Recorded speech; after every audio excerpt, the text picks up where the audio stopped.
to talk about how to find key features of quadratic functions using an equation and using the graph.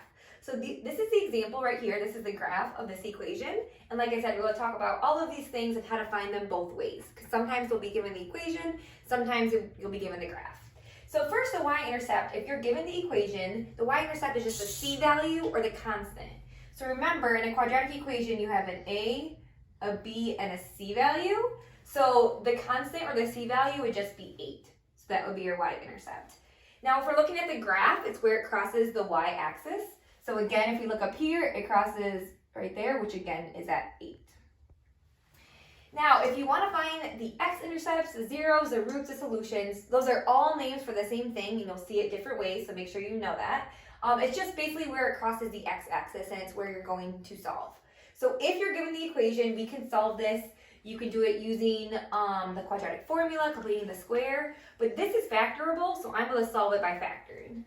So I find my factors, so two numbers that multiply at 8 and add to 6 would be 4 and 2. And if I set them both equal to 0 and solve, my two solutions would be -4 and -2. Now, again, if you have the graph, you're just looking where it crosses the x-axis this time. So again, you can see it crosses at -4 and -2. All right, if you're given the equation and you want to find the axis of symmetry, this is the equation right here. So x equals -b over 2a. So our b value is 6, so it would be -6 over 2 times our a value would be 1. So this would be -6 over 2, which would be x equals -3. And it is an equation, not just a number, so you have to make sure you write it as an equation of a line. If you're given the graph, it's the vertical line that goes right down the middle and cuts your parabola in half. So I'm going to draw a dotted line. That would be our axis of symmetry. So again, the line that goes right down the middle through the vertex.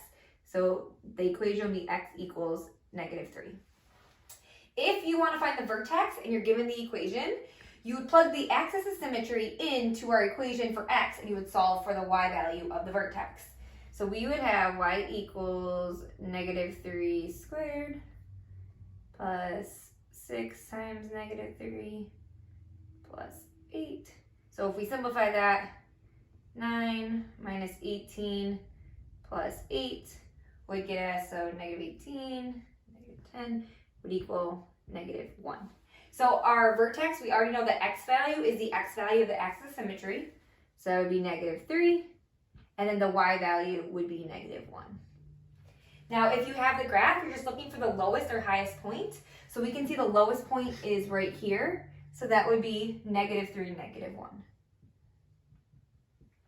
And then finally, the direction of opening. So if you're looking at the equation and you have a positive a value, that's going to open up. And one way to remember that is if you're like a positive person, you're smiling. So you can kind of like draw a smiley face.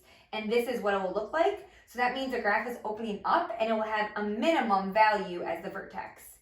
If there's a negative a value out front, then again, you can kind of think about someone frowning, negative, that's going down. And then that would have a maximum value up here. So right here, because our a value is 1, it's positive. So that means our graph is opening up and would have a minimum value. And then if you're looking at the graph, again, the two ends are pointing upwards. So again, that's pointing up. And then our vertex would be the smallest point or the lowest point, which would be a minimum.